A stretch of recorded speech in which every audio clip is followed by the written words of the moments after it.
Sérgio fez a jogada pela esquerda, entregou a Humberto. O centro saiu rasteiro, enganou o Carlos, mas Serginho estava atento e conferiu. Santos 1 a 0.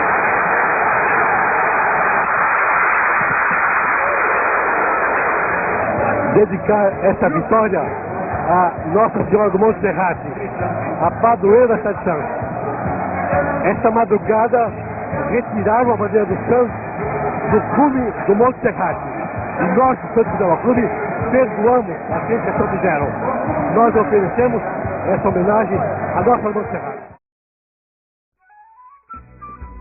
Hoje eu gostaria de dedicar o programa ao senhor Milton Teixeira, que lamentavelmente esta semana faleceu aos 81 anos de idade. Ele que era natural de Caraguatatuba e, não obstante este fato, a grande verdade é que era um grande cidadão santista e, sobretudo, torcedor do Santos Futebol Clube. Ele teve o privilégio, a honra de presidir o alvinegro mais famoso do mundo e, diga-se de passagem, um dos maiores presidentes da história do Santos. O título de 84 teve participação efetiva dele. Ele não entrou nas quatro linhas, mas trouxe o Zé Sérgio, Humberto e o Serginho, que eram jogadores de São Paulo, e na oportunidade a jogada do gol do título foi com esses jogadores. As nossas condolências à família do Milton Teixeira, os nossos sentimentos sinceros, porque a grande verdade é uma só. Ele era, inegavelmente, indubitavelmente, um grande homem e um grande torcedor do Santos Futebol Clube. Que Deus o tenha.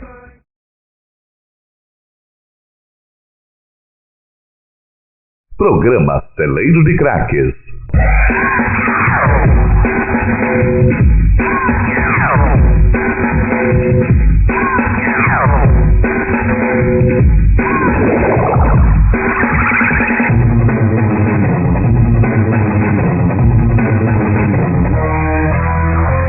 Olá, como vai, amigo telespectador da Baixada Vicentina do Brasil e do mundo? Estamos começando o Celeiro de Craques aqui pela TV Unisantos, canal 4net 40 UHF. E você também pode assistir o programa através do nosso blog www.celeirodecraquessv.blogspot.com.br. Hoje nós vamos mostrar uma matéria com ela, Maria Luísa de Paiva Diniz, ela que é professora na Academia de Artes em São Vicente. Uma matéria realmente interessante que valoriza a cultura do Brasil, a cultura e a história da cidade de São Vicente.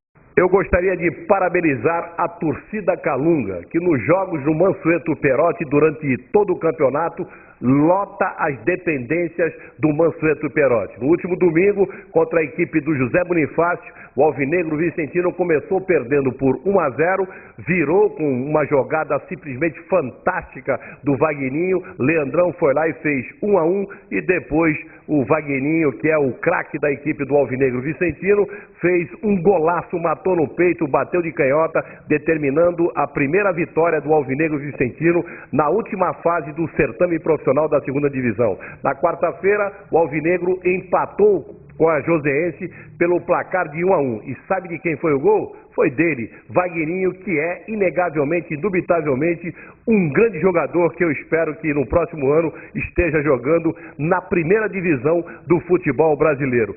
E domingo, torcedor vicentino, você que é santista, palmeirense, corintiano, são paulino, compareça maciçamente no Mansueto Perotti. 10 horas da manhã, o alvinegro vai jogar a sua terceira partida da última fase contra a equipe do Barueri. Portanto, você, torcedor, é imprescindível. Compareça para prestigiar, incentivar a equipe do alvinegro vicentino rumo à Série A3.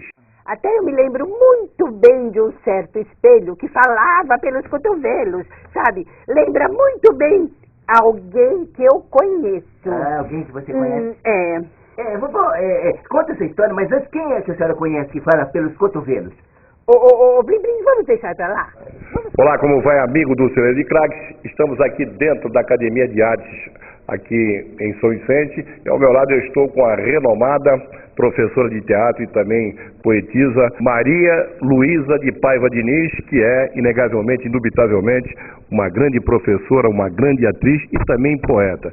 Minha primeira pergunta é a de praxe. Gostaria que você, posso chamá-la de você, praticamente temos a mesma idade, embora você aparenta ter 25 a 30 anos, na verdade, pelo menos são meus olhos que estão vendo isso, e não é mentira não, é verdade. Gostaria que você falasse um pouco da tua vida, né? Da tua vida de atriz, de professora, aí para os amigos do Celeiro de Craques da TV Unisantos, Canal 4, NET 40 UHF. Eu nasci em São José do Rio Preto, né? Fui lá, cursei um colégio de freiras. O teatro era uma coisa muito fora da minha realidade, né? Porque meus avós foram fundadores de Rio Preto, então tinha todo um contexto, né? De família, tradição e propriedade, aquelas histórias todas, né? Mas eu tinha assim alguma coisa que me inquietava muito. Eu era sempre aquela que dizia o que não devia na hora errada, né?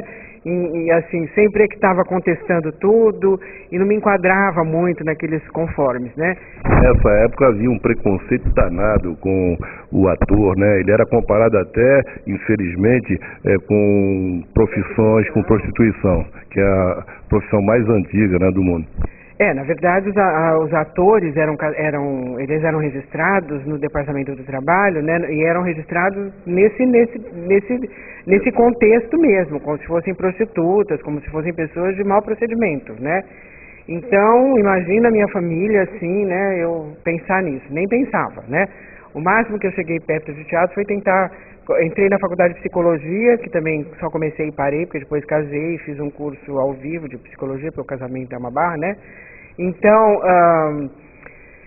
mas não passava pela minha cabeça. Até que um dia um amigo me inscreveu numa escola, num festival de poesia encenada, né? E eu não queria ir, porque eu tinha meus poemas e tal, não queria ir. Mas ele falou, não, você vai declamar? Bom, eu falei, então vou, né? Aí fui, quando eu subi no palco, e diante de uma plateia, e me senti lá no centro do foco, e a plateia, quando você está em cima do palco, você não vê, mas você pressente a plateia, porque ela está no escuro, né? Mas quando eu me senti ali, e eu não tinha condição de concorrer com ninguém, porque tinha grupos de teatro fazendo poesia encenada, coisas maravilhosas, e eu, tipo batatinha quando nasce, esparrava pelo chão, assim, mais ou menos isso, né? Mas eu me senti, assim, muito importante naquele foco, e eu acho que foi quase que um estalo, assim, do Padre Vieira, mais ou menos semelhante. Eu descobri que de tudo que eu já tinha feito na vida, era ali que eu queria estar, que ali era o meu lugar. Enfim, eu tinha me encontrado. E quando eu me lembro disso, eu me emociono, certo? Porque eu já tinha 36, 37 anos, né? E mesmo assim meus passos foram lentos em direção ao teatro, justamente por causa dessa ruptura com toda uma vida que eu tinha, né? Eu era executiva, eu era nessa ocasião assessora da Associação Comercial de Rio Preto e era responsável por todos os eventos da associação, eu era assessora inclusive de imprensa. E de repente, quando eu comecei a ingressar para esse lado do teatro, foi uma coisa assim que começou a assustar as pessoas, né? Porque para mim era uma coisa natural estar lá tentando fazer oficina de teatro, fazer isso, fazer aquilo, eu achava aquilo deslumbrante, né?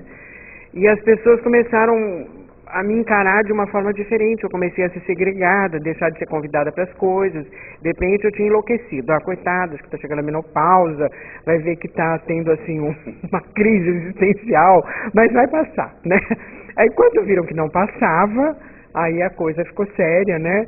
E realmente houve uma grande assim, segregação, um grande preconceito quanto a isso, mas eu não conseguia, acho que pela própria veia meio louca do artista, você não consegue perceber, você se vê assim, apaixonado, você se vê totalmente envolvido nessa aura, né, desse mundo fantástico, e o outro mundo passa a ser assim uma mera miragem, né? Você já não tem tanta vontade de conviver com essas outras verdades, né?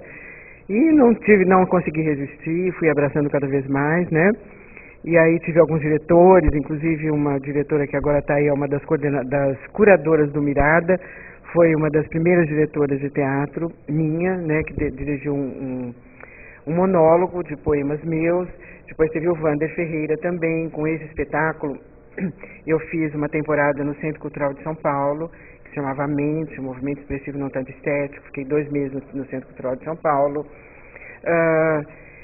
E aí, nessa ocasião, foi nesse meio tempo que nós nos conhecemos, eu e o Guto, que a gente trabalhava, fomos fazer lá, ele vindo de um lado e eu de outro, fomos fazer uma encenação de um Alto de Natal, dirigido pelo Amir Haddad, que é um dos maiores maiores diretores de teatro de rua do Brasil, conhecido mundialmente, né? E ele, então, foi de alguma forma responsável assim, por nessa nossa aproximação, que nós começamos a fazer oficina com ele lá para preparar esse Alto de Natal. E a partir daí, criamos um grupo, o primeiro grupo que se chamava Atores do Alto, que foram os dissidentes que ficaram pro Alto de Natal, né? Você tem uma ideia, começou com 180 pessoas, no fim, no pro Alto tinha 30 pessoas. Então, o teatro é assim, ele vai, né, selecionando. E aí, nós começamos o primeiro grupo, que foi os Atores do Alto, que depois transformamos na Companhia Requiapalhando, que é a nossa companhia hoje, a nossa empresa, inclusive, hoje uma empresa, uma SS limitada, né? E então, aí começamos a trabalhar em projetos sociais, tivemos espetáculos em Rio Preto que ficaram 2 anos em cartaz, com mais de 40, 50 mil pessoas que assistiram, e fizemos muitos trabalhos em mais de 30 cidades com projetos sociais lá da região, né? Tipo Agente Jovem, Pequeno Cidadão, enfim, esses projetos assim, inclusive na FEBEM. Tivemos um projeto maravilhoso na FEBEM, que foi premiado, os meninos da FEBEM foram para o Festival Estudantil, foram premiadíssimos, né? Então, nós tivemos um trabalho muito intenso nessa ocasião, em Rio Preto, né? E depois acabamos mudando aqui para a Baixada, nós moramos em Praia Grande, né? E depois até fomos apresentados pela Maria Tornatore, para o Luigi, e acabamos assim ingressando aqui na academia, e através disso conhecendo o Pedro Gouveia, né?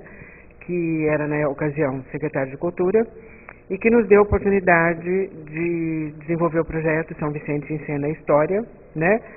Que são cenas que representam vários focos da história de São Vicente e do Brasil, porque afinal de contas é aqui que começou a história oficial do Brasil, né? Eu acho isso maravilhoso, sabe? Acho empolgante falar disso, né?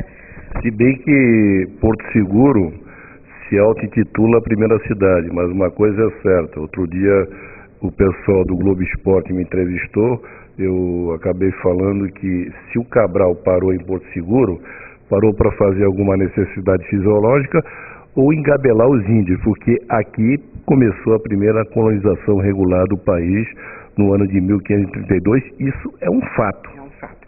Não, é um fato porque até Portugal já estava com as barbas de molho de ver tanta gente aqui, espanhóis, ingleses, franceses, todo mundo de olho no Brasil, alemães, né? Todo mundo vindo para cá e eles viram que iam perder a coisa, né? E então foi quando surgiu o Tratado de Tordesilhas, dividiram as terras do Brasil, e eles viram que se não tomassem posse de verdade iam perder, né? Então foi por isso que veio para cá o Martim Afonso para oficializar a posse do Brasil, o início, né, da colonização oficial, né, do Brasil. Então foi quando ele fundou realmente a primeira vila do Brasil, né? Então, e a primeira Câmara das Américas, que é aqui que se iniciou a democracia. Então eu acho que são fatos assim maravilhosos, magníficos e que devem despertar o orgulho do vicentino, né? E até um dia meu neto me viu cantando assim com tanto entusiasmo o hino de São Vicente, né? Ele falou: nossa, avó, mas você não é de lá e canta esse hino assim com tanto entusiasmo? Eu falei: porque São Vicente foi uma terra que me absorveu, que me deu oportunidade de trabalho. E canto com maior empolgação esse hino, tanto que nessas cenas nossas que nós temos, elas vão, a primeira começa com a história de Anchieta, chama Anchieta Santo Corcósco, quem não sabe ele era corcunda, né? Com deficiências sérias de saúde, e que, embora com aquela fragilidade toda, foi um grande herói do Brasil, porque ele subia, você imagina, a gente sobe a serra agora aqui, o dia que tem congestionamento a gente reclama, o dia que tem neblina, né? Imagina subir essa serra no lombo de burro, enfrentando índio, cobra, onça e abrindo picada, né? Então, os jesuítas tiveram, os padres que vieram aqui para o Brasil, tiveram essa missão de desbravar e fundarem várias cidades, levando a educação a toda um questionamento, logicamente, que eles invadiram uma cultura, que eles não houve aquele respeito pela cultura que existia, né? Mas isso é próprio dos colonizadores, de uma mentalidade da época, né? Eles, na verdade, implantaram hábitos, costumes e religião aqui dentro do Brasil, porque senão, como a senhora mesmo disse, perderiam o Brasil. Perderia o Brasil. Então, e aí, com isso, mas você vê, o Anchieta se utilizava do teatro. Foi o primeiro teatrólogo do Brasil, né, que escreveu textos em tupi-guarani para justamente levar aos índios a mensagem que ele queria, né? E ele, outros, padre Manuel da Nóbrega, o Abaré Bebê, que era o padre voador, que lá se instalou lá perto de Itanhaém, essa coisa toda, né? Então, vários aí que participaram. Então, nesse primeiro momento, nós narramos essa trajetória do Anchieta, que é muito linda, por sinal, né? Depois tem uma segunda cena, que é a lenda de Pupiara, que é uma lenda local, né? Muito interessante, muito legal, né? Então, a gente narra com os índios, com toda aquela história do mito, né, da questão que surge com aquela coisa que tem uma visão irreal da população e que acaba se tornando uma lenda, né? Então tem a lenda de Pupiara, depois tem um texto que é um texto que foi até escrito pelo Augusto, né, que é o meu sócio, e que nós somos professores aqui na academia. Esse texto foi escrito por ele, que chama São Vicente a Primeira, que aborda inclusive a questão da Ana Pimentel. Nós abordamos isso de uma forma bastante intensa desde aquela época, o papel que a Ana Pimentel desempenhou aqui na colonização do Brasil, porque embora ela... E não obstante o fato de nunca ter pisado em São Vicente, sempre lá de Portugal. Lá de Portugal, ela nunca veio ao Brasil, mas ela trouxe assim benefícios muito grandes, né, como o primeiro gado bovino para o Brasil, né? Ela quebrou até uma ordem do Martim Afonso que tinha proibido o intercâmbio entre o Planalto e o litoral, porque aqui no litoral ficavam os colonizadores, os portugueses que chegavam e o João Ramalho e o cacique, né, o Tibiriçape, Querobi, ficavam com as tribos lá para cima, né, para não haver confronto. Ela quebrou essa lei, permitiu o intercâmbio e foi isso que permitiu, inclusive, que a colonização se integrasse para o interior do Brasil, para não ficar só aqui no litoral, né? Então, esse texto foi escrito pelo Guto, que é São Vicente a Primeira, e depois nós temos o último texto, que é São Vicente, aliás, o dele é Martim Afonso, um sonho de criança, desculpe, que é o texto do Guto, e depois tem o último texto, que é São Vicente a Primeira, que nós ensinamos em frente à vila, e que é a representação da fundação. Então, esse projeto São Vicente na História nasceu graças ao incentivo do Pedro Gouveia, que na ocasião era secretário de Cultura, né? E também pelas mãos dele surgiu um outro projeto que também é pioneiro no Brasil, quiçá no mundo, eu acho que até no mundo, certo? Porque acontece o seguinte, ele pediu a gente que fizesse um projeto da Câmara Municipal, contando a história da Câmara Municipal, né? E que os alunos das escolas públicas e municipais tivessem acesso. Então, uma vez por semana, nós temos esse projeto na Câmara, todas as terças-feiras, né? As escolas vão até lá, está aberto ao público também, né? Se alguém quiser ir lá, a gente tem até interesse que se transforme num atrativo turístico, né? Porque esse projeto nós começamos lá na frente da Câmara, com uma ceninha também do Martim Afonso e Ana Pimentel se despedindo. Aí nós adentramos a Câmara, no plenarinho tem uma cena que fala do Dom Dinis, que foi o rei trovador, né, em Portugal, e que foi o grande incentivador da cultura, que implantou a Universidade de Coimbra, né? Então foi o grande rei que o apoiou a cultura e tudo mais, e que tem inclusive muitas trovas, e por isso que ele é chamado Rei Trovador, né? Então nós fizemos um link assim, que ele foi o grande apoiador de cultura em Portugal, e aqui a Câmara sendo um centro do poder, apoiando também a cultura, dando abertura para a cultura. Então, com esse projeto, que se chama Câmara em Cena, né? E que a gente apresenta então no plenarinho ali, depois vai para o arquivo, mostrando o valor do arquivo, inclusive as pessoas têm a oportunidade de ver a primeira ata da Câmara, o livro da primeira ata, maravilhoso, né? E lá todo o arquivo, a importância das pessoas que cuidam do arquivo. E depois a última cena acontece no plenarinho, aliás, no plenário mesmo da Câmara, né, onde nós representamos um pequeno trecho da Fundação, com ênfase para a fundação da primeira Câmara das Américas, e tem uma historiadora que nos acompanha, que é a Cíntia, e ela faz a monitoria de todos esses grupos, junto com o Guto, né? E chegando lá no plenário, então, inclusive, sempre há um comentário de como funciona a Câmara, e a gente vê que muito daquilo foi realizado, que hoje a cidade tem aqueles benefícios em função dessas propostas, né? Então, eu acho que esse projeto é pioneiro, muitas câmaras deveriam se abrir para isso, né? Para que, de uma maneira, assim, teatralizada, os alunos cheguem a essas informações e despertem o seu interesse para conhecer melhor a função de cada poder, né? Nós vamos para o intervalo, daqui a pouco nós voltamos.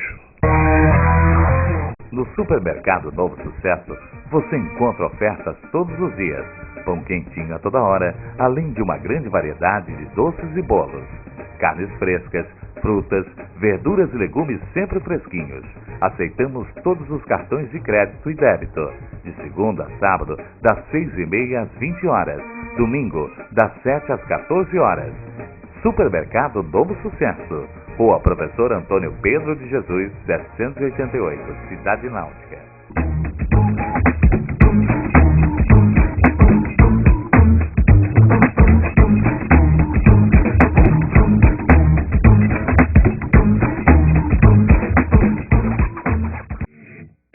Não percam, no próximo dia 23 de setembro, às 16 horas, no bairro do Catepuã, sensacional show de luta livre, o maior show com os ases do ringue, com apresentação de capoeira, com o grupo Tradição Negra do professor Doidinho. Não percam, domingo dia 23 de setembro, no bairro do Catepuã. Sensacional show de luta livre. Compareça, prestigie este grande espetáculo de luta livre.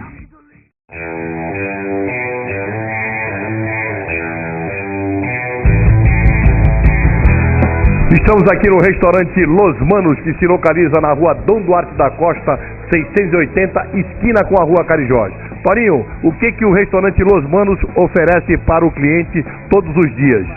Olha, todos os dias nós temos 8 opções, todo dia 8 opções, variadas, o freguês senta, escolhe as 8 opções. E também, todos os dias temos o Disque Marmitex, pode discar que a gente entrega a qualquer lugar de São Vicente. O número é 3464-2388. O prato predileto é toda terça-feira o virada paulista e no sábado a feijoada. Nossa feijoada é de primeira, tudo bem caprichada, todo mundo adora a feijoada do sábado.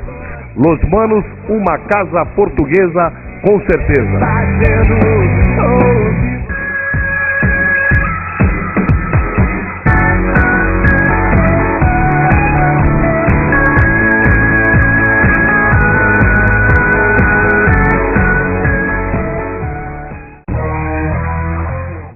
Voltamos aqui com o programa Celeiro de Craques, lembrando que estamos falando com a renomada Maria Luísa de Paiva Diniz, ela que é poetisa e também atriz e professora na Academia de Artes.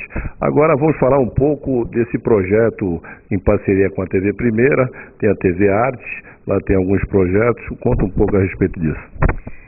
Na TV Primeira, na verdade, nós começamos inicialmente com o Baú da Vovó Lulu e o Palhaço Plim Plim, que é um projeto, um programa infantil, né? Onde eu e o Guto fazemos, logicamente, a vovó e o palhaço, né? Com participação de alguns convidados especiais e sempre abrindo uma história, né? A vovó vai tirar do baú alguma história e aí nós vamos então com alunos nossos de teatro, principalmente alunos do Colégio Objetivo, a gente encena as histórias. Então é dramaturgia na TV, imitando os primórdios da TV Tupi, né, quando tinha TV de vanguarda, TV de comédia, a gente faz o teatro infantil na TV Primeira, né?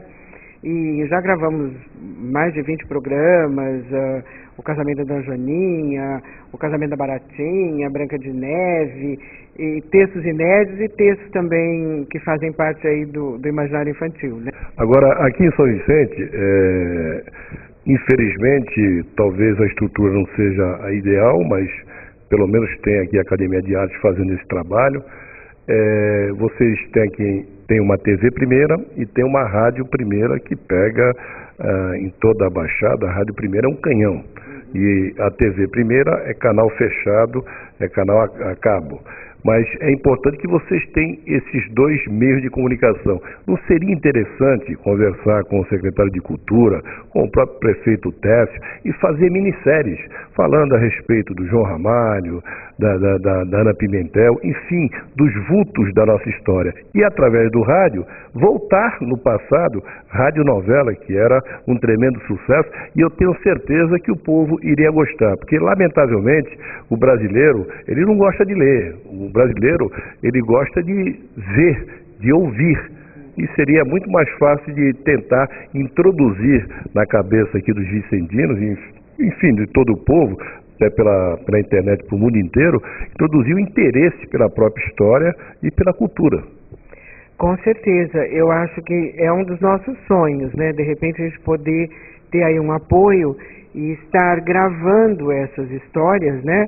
E que possam ser levados vídeos para as escolas. É um material riquíssimo e infinito, né? Que a gente pode estar, além dos já criados, nós podemos criar muitos temas.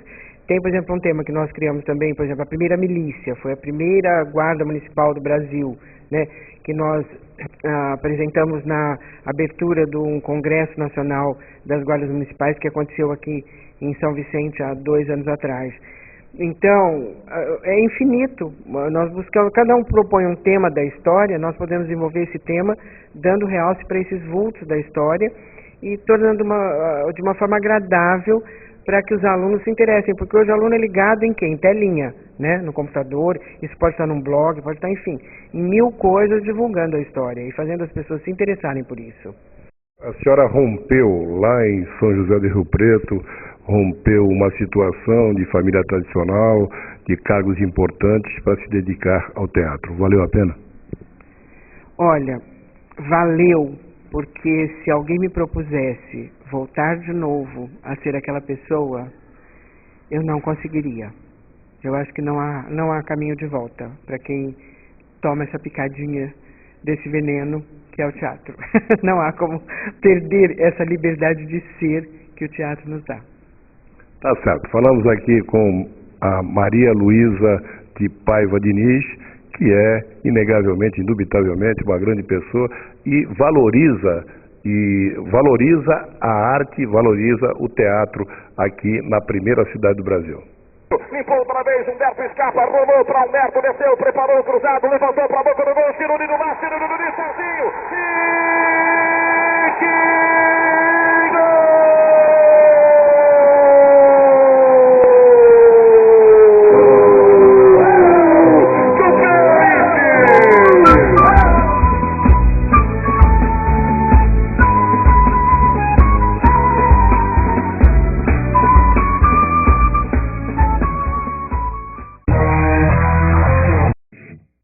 Não percam, no próximo dia 23 de setembro, às 16 horas, no bairro do Catepuã, sensacional show de luta livre, o maior show com os Ases do Ringue, com apresentação de capoeira, com o grupo Tradição Negra do professor Doidinho. Não percam, domingo, dia 23 de setembro, no bairro do Catepuã.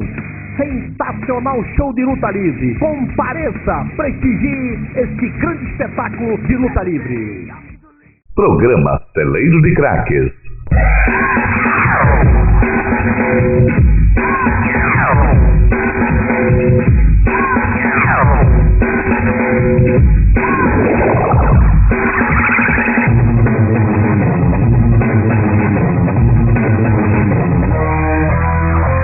Olá, como vai, amigo telespectador da Baixada Vicentina do Brasil e do mundo? Estamos começando o Celeiro de Craques aqui pela TV Unisantos, canal 4net 40 UHF. Você também pode assistir o nosso programa através do blog Celeiro de Craques SV blogspot.com.br. Hoje nós vamos mostrar para vocês uma matéria interessante com ele, Augusto César, popularmente e carinhosamente conhecido como Guto.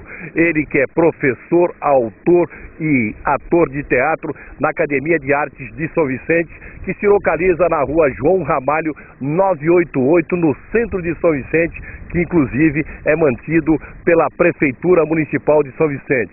Na próxima semana estaremos aqui também falando com Maria Luísa de Paiva Diniz, ela que trabalha conjuntamente com o Guto, fazendo esse trabalho maravilhoso, preservando a cultura, preservando a história de São Vicente. A equipe do Celeiro de Craques também esteve presente na Praça de Esportes Alcides Alves de Carvalho, popularmente conhecido como Sidão, lá dentro do México 70. Na oportunidade jogaram Ouro Verde e Primavera pelo torneio de 40 anos organizado pela Liga Vicentina de Futebol Amador. Entrevistamos o goleiro Robson da equipe do Ouro Verde, Toninho Campos, o popular Toninho Português, que é inegavelmente, indubitavelmente, um grande baluarte do futebol vaziano vicentino, o Vander, ex-jogador do Guarani, jogador realmente excepcional, que hoje ministra aulas para a garotada, e falamos com o Tubarão, grande zagueiro do futebol vaziano vicentino, que hoje é dirigente do Unidos do México 70. E aproveitando o ensejo, eu gostaria de parabenizar toda a comunidade do México 70 por preservar um campo de futebol. Todos nós sabemos que hoje são escassos, são parcos os campos, e a gente sempre fica com aquilo na cabeça. Será que um dia a essência do futebol, que é inegavelmente o futebol vaziano, vai acabar? Agora, lá dentro do México 70, não. A Praça de Esportes Alcides Alves de Carvalho vai ficar eternamente. E eu tenho certeza, não sou mãe de Ná, não sou Nostradamus, mas eu tenho certeza que dali sairão grandes jogadores para o futebol brasileiro. Portanto, parabéns a toda a comunidade, ao Unidos do México 70, ao Primavera, por preservar um campo de futebol. Não posso falar o mesmo do meu bairro, Catiapuã, que lamentavelmente a qualquer momento a Praça de Esportes Orlando Spolaori pode acabar, já que pertence ao Hospital São José, e o São Paulino, que é também uma grande equipe do futebol vicentino, pode deixar de existir. Pelo menos o campo do São Paulino a qualquer momento pode acabar, lamentavelmente. Uma coisa é certa, meu caro amigo do Celeiro de Craques, o único divertimento do pobre é ir para a praia e bater a bola no final de semana, ou durante a semana a garotada jogar aquele futebolzinho, tá certo? Vamos a essas matérias. Fabriquei alpargata de duros espinhos, para que pudesse caminhar por ásperos caminhos. Santo, ergueste a cruz na selva escura. Herói, plantastes a nossa velha aldeia. Mestre, ensinaste a doutrina pura. Poeta, escrevestes versos na areia. Santo, herói, mestre, poeta, pela glória que destes a esta terra, e a sua história, pela dor que sofremos sempre só. Pelo bem que fizestes a este povo, novo Batista, neste mundo novo. Padre Anchieta, orai por nós. Olá, como vai, amigo do Celeiro de Craques? Estamos aqui na Academia de Artes, que se localiza na rua João Ramalho 988, no centro da cidade, que é mantido pela Prefeitura Municipal de São Vicente. Ao meu lado eu estou com ele, Augusto César, popularmente, carinhosamente conhecido como Guto, ele que é professor de teatro aqui na Academia de Artes. Minha primeira pergunta para você, meu camarada, ele que está lá 1970, década de 70, cabeludo, como eu era antigamente, conta um pouco da tua história, da tua vida dentro do teatro. O teatro que é, inegavelmente, indubitavelmente, um setor importante da sociedade que, lamentavelmente, no Brasil, poucas pessoas vão ao teatro, até porque também a grande verdade é uma só, né? Muita gente tem comumente que o teatro é caro, e na verdade tem preços populares também. Mas conta um pouco aí da tua história dentro do teatro. Olha, eu acho que a história dentro do teatro, ela sempre foi assim marcada por um sonho, porque fazer teatro não é uma arte tão simples. Ela é uma arte de exposição, é uma arte onde você vai estar interagindo, você vai estar se envolvendo com as pessoas e de maneira assim, em relacionamento. Então é uma arte assim que ela é especial. E o teatro não chegou tão cedo na minha vida. Na verdade, tinha sonho de ser jogador de futebol, trabalhar em empresa, aquela coisa toda. Mas quando eu encontrei, que eu conheci o teatro por acidente, vamos dizer, eu acabei me envolvendo, comecei a gostar. E o teatro começou a me mostrar um lado, às vezes, da cultura, da questão da valorização do ser humano, da questão de você buscar um crescimento seu, pessoal, para a tua vida, os desafios que tem.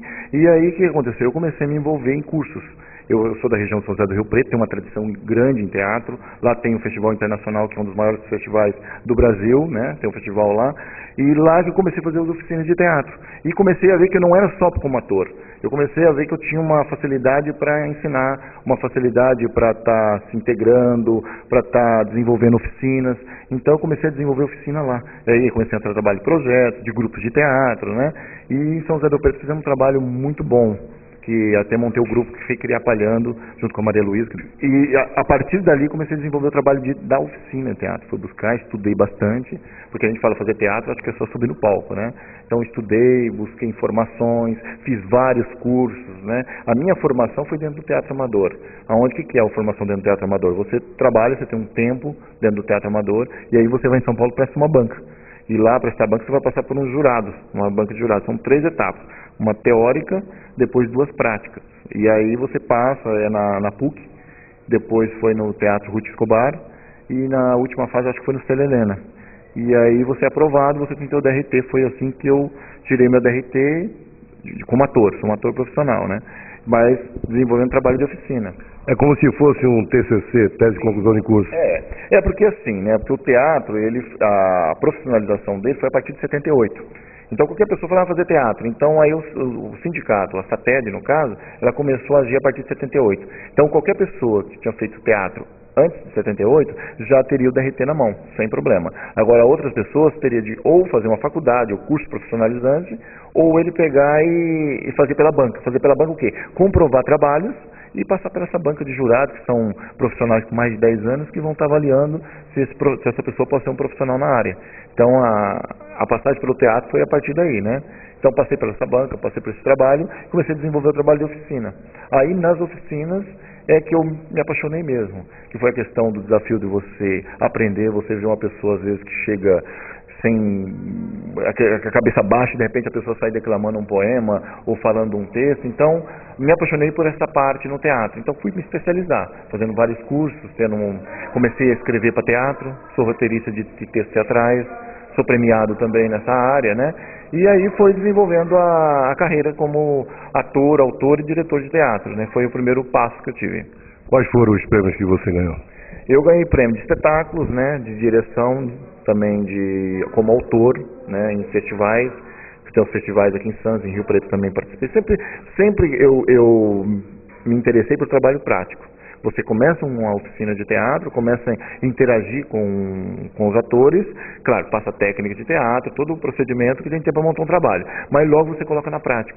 Então, todos os festivais que tem, festival de cena, festival estudantil, festival de grupo amador, sempre a gente está participando e aí as oportunidades dos prêmios virem, né? Então, os prêmios que eu tenho foi de segundo melhor espetáculo, melhor direção, temos prêmio de melhor autor, né? Tem vários prêmios nessa área.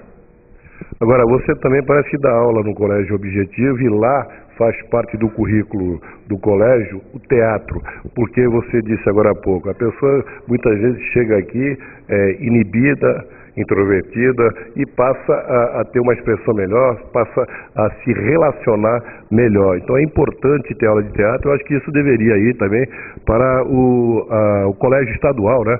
Porque o colégio particular, e o pessoal tem uma outra visão e sabe o quanto é importante o teatro na vida, sobretudo das crianças. Não, interessante assim, o que acabou facilitando a entrada do teatro dentro dos colégios foi até a necessidade, porque o teatro, no passado, ele fazia parte das grades escolares, né? E aí, o que aconteceu? Aí, devido a várias questões políticas, o teatro foi afastado. Então, ele está retomando novamente e, através dos projetos sociais, começaram a ter um movimento teatral. Tanto que, inicialmente, comecei dando oficina de teatro dentro de projetos sociais.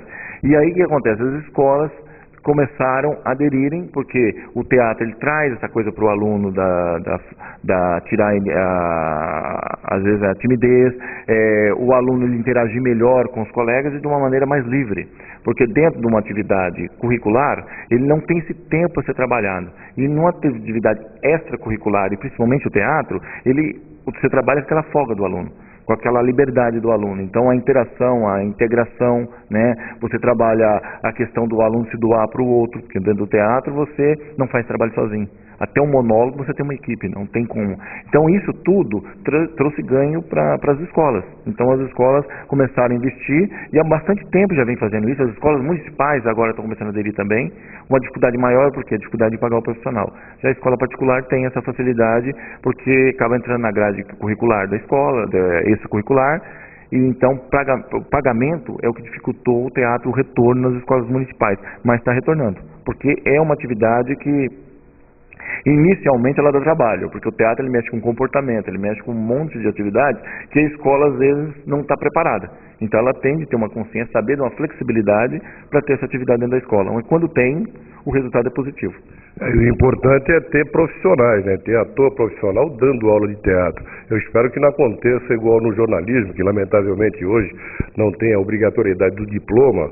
Eu sou jornalista profissional diplomado e hoje qualquer um pode se autotitular jornalista, escrever, falar em rádio e infelizmente acabam cometendo erros, porque o pessoal acaba assimilando esses não profissionais e acabam, obviamente, denegrindo a imagem dos veículos no qual eles trabalham. Portanto, os colégios que queiram dar aula de teatro têm que contratar profissionais, porque na acepção da palavra. E você disse muito bem, eu acho que o teatro aqui é tão importante que os jesuítas, né, aqui em São Vicente, começaram a catequizar os índios através do teatro. Uhum.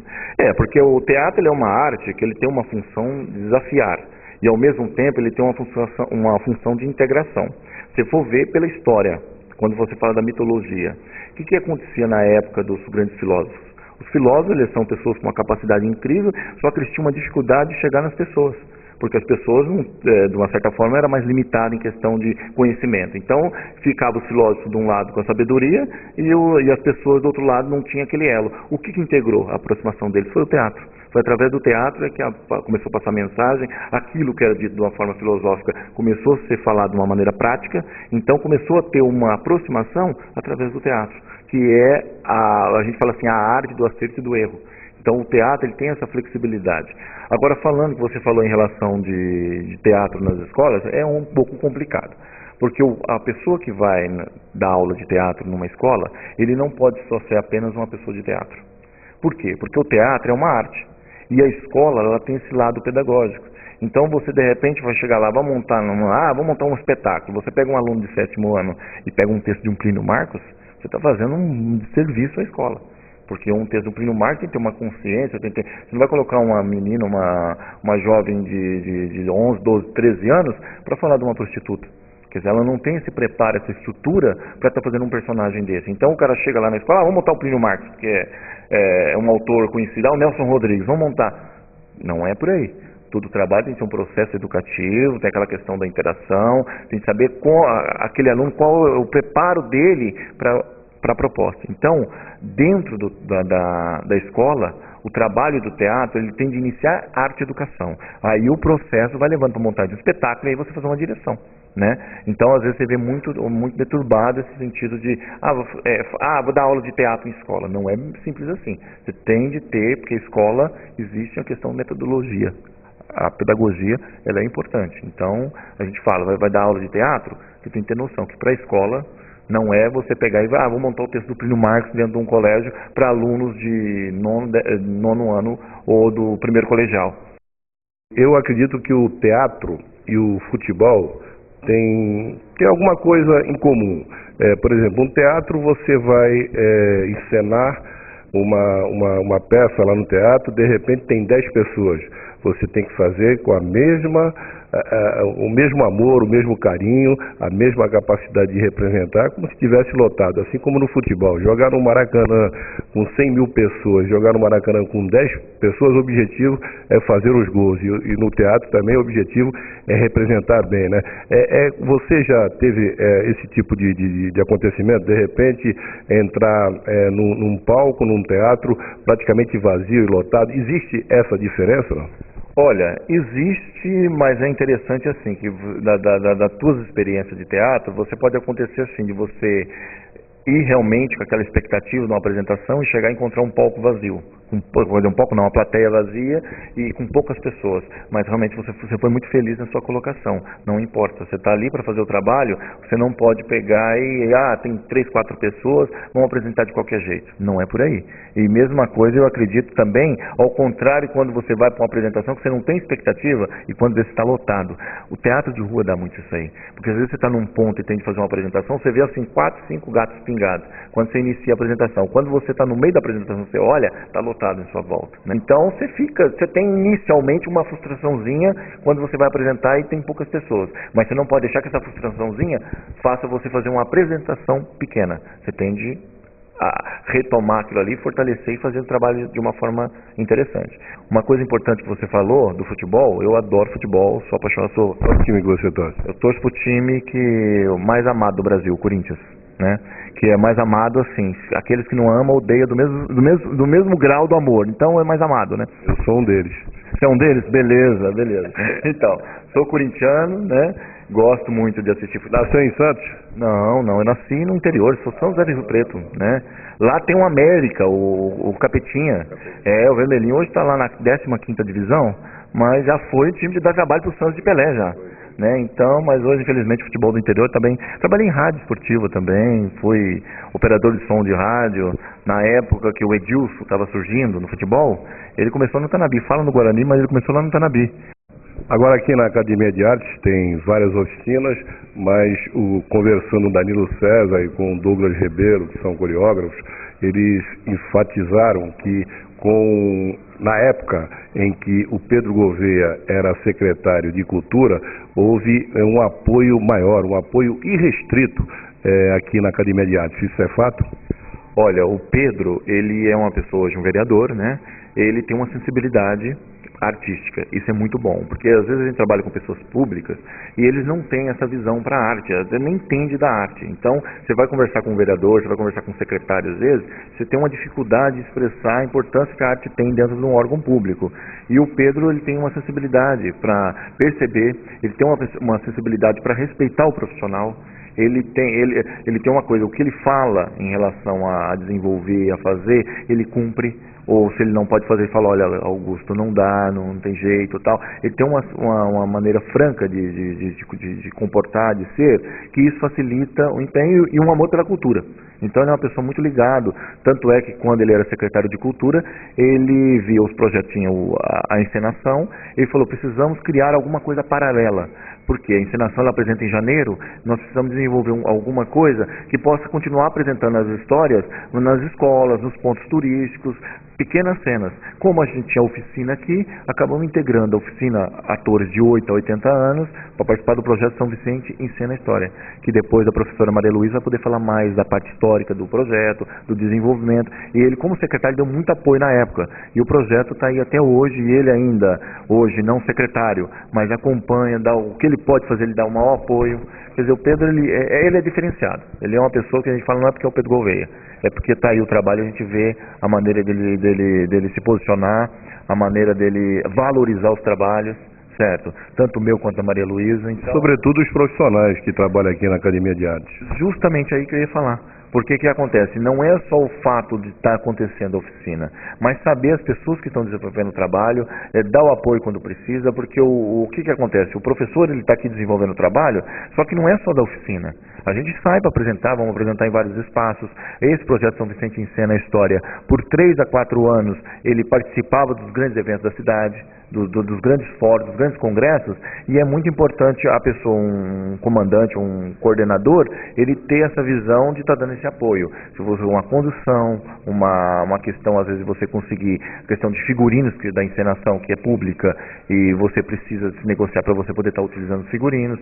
Então, essa atenção de um secretário é muito importante. O Pedro, independente dele secretário ou não, ele sempre está apoiando e sempre buscando o melhor para as oficinas e principalmente visar o profissional. Tá certo. Eu gostaria que você desse um recado aí para o garoto que está nos vendo aqui na TV Unisantos, canal 4net 40 UHF, se de repente ele tem alguma veia artística e quer ser um ator, quer ser um artista, qual é o recado que você dá? Olha, primeiramente assim, saber que fazer teatro não é fazer televisão. Porque a gente vai começar a fazer oficina de teatro, mas vou entrar na televisão, vou entrar na televisão, é um departamento, teatro é outro.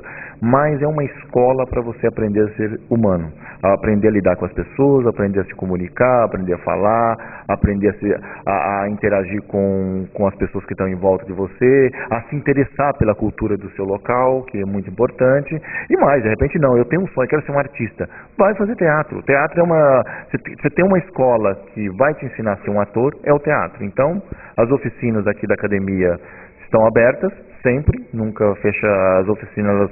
Você pode estar entrando no momento que você entrar aqui em contato com a secretaria, você faz a sua inscrição e entra para fazer parte da oficina. E tem as outras oficinas particulares que é procurar e buscar para estar fazendo. Mas é importante sim, fazer arte independente de ser ator. É muito bom para o teu crescimento como ser humano. Tá certo. Falamos aqui com o professor de teatro Augusto César, popularmente conhecido como Guto, que tem o cabelo à la anos 70. No Supermercado Novo Sucesso, você encontra ofertas todos os dias, pão quentinho a toda hora, além de uma grande variedade de doces e bolos, carnes frescas, frutas, verduras e legumes sempre fresquinhos. Aceitamos todos os cartões de crédito e débito. De segunda a sábado, das 6h30 às 20 horas. Domingo, das 7 às 14 horas. Supermercado Novo Sucesso. Rua Professor Antônio Pedro de Jesus, 788, Cidade Náutica. Petropaz Distribuidora. Telefone 7805-5999. Acesse www.petropazdistribuidora.com.br.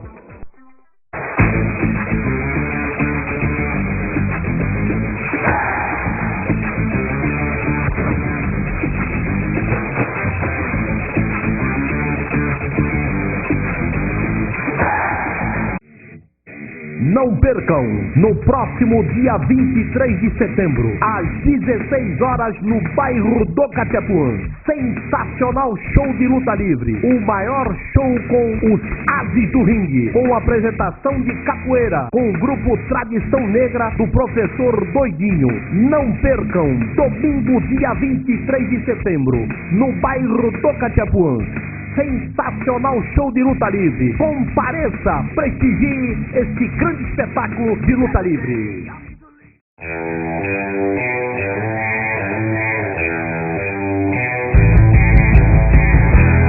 Estamos aqui no restaurante Los Manos, que se localiza na rua Dom Duarte da Costa, 680, esquina com a rua Carijó. Paulinho, o que o restaurante Los Manos oferece para o cliente todos os dias? Olha, todos os dias nós temos 8 opções, todo dia 8 opções, variadas, o freguês senta, escolhe as 8 opções. E também, todos os dias temos o Disque Marmitex, pode discar que a gente entrega a qualquer lugar de São Vicente. O número é 3464-2388. O prato predileto é toda terça-feira o virada paulista e no sábado a feijoada. Nossa feijoada é de primeira, tudo bem caprichada, todo mundo adora a feijoada do sábado. Los Manos, uma casa portuguesa, com certeza.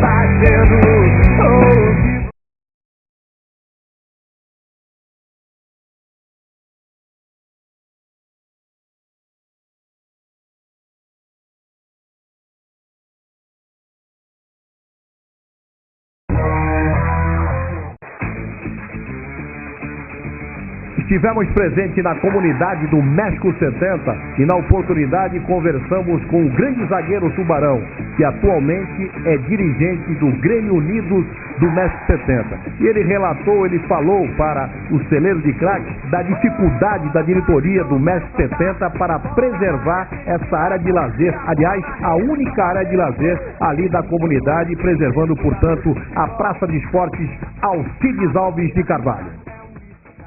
Desde 1995 nós está desativado aqui, o que acontece com as obras de urbanização do bairro.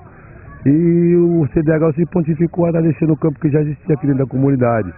Mas eles largaram o campo aqui num certo modo que a gente não tinha condições de estar praticando esporte, que você está vendo aí, o que acontece? A gente tomou a frente como diretor de esporte da equipe do MES 70 e a gente tomou a frente, estamos fazendo um trabalho aí de reurbanização no campo, para poder estar botando o campo para atividade, para a comunidade, que acontece, né? E vem junto com o Mica, os outros diretores também à frente aí, estamos fazendo isso aí que você está vendo aí, que é todo mundo se divertir um domingo de tarde desse aqui, para movimentar nossa comunidade, que é bem carente na área do esporte, entendeu? E é isso aí, a gente está procurando aí, procurar apoio das pessoas que vêm de fora prestigiar nosso trabalho, para dar continuidade nessa coisa maravilhosa que está vendo aqui na nossa comunidade, que é a transformação e a volta do campo do Unido 70. No final da partida, falamos com o goleiro Robson, ex-jogador profissional, ele que atualmente joga para a equipe do Ouro Verde, com o técnico Vander, que também jogou no Guarani em outras equipes, e com o Toninho Campos, o popular Toninho Português, que é, inegavelmente, indubitavelmente, um grande baluarte do futebol vicentino. A Vaza foi aonde a gente sempre jogou, antes de jogar aqui no Santos, né, na nossa infância. Aí quando que o futebol acabou para nós, dentro das quatro linhas, aí nós viemos, foi para Vaza, onde nós temos muitos amigos. Eu já joguei em Santos pelo Lago São Bento, joguei pela Estiva, joguei pela Pirataria, aqui próprio São Vicente, joguei foi no México, joguei no Comporta e agora eu estou aqui no Ouro Verde. Comecei aqui na Portuguesa Santista, depois fui pro Guarani, Inter de Limeira, Ituano, estive na Suíça, México, né, Alemanha, né, e vários times por aí afora como profissional, né. E agora não há satisfação maior do que estar jogando num clube, né, num time do meu bairro, que é o Ouro Verde, né, e poder estar ajudando todos eles aqui. Olha, o campeonato vai começar aos 50, nós é para começar a disputar esses 40 que está aí. Então eu estou acompanhando o Ouro Verde, que é a rapaziada lá, o presidente é meu amigo, que é o Éder, né? Está sempre lá junto com a gente lá, também dando uma força para o Vila Joca, então eu estou dando uma força para o Ouro Verde aí. Então a expectativa para os 50 é muito boa. Está terminando agora, já vai começar a segunda fase do 40 e começar os 50 a gente já vai vir forte esse ano, com os 50 aí vai vir uma turma boa, uns coroas de 50 anos bem para a gente disputar aí, para ver se a gente disputa esse título aí que a torcida tanto sempre homenageia esse do Vila Joca aí. É Martim Afonso de Souza. E não é também uma quadrada, uma quadrante, é uma esquadra. Por isso que veio para cá o Martim Afonso, para oficializar a posse do Brasil, o início, né, da colonização oficial. O maior celeiro de classe, São Vicente, São Vicente, São Vicente, só joga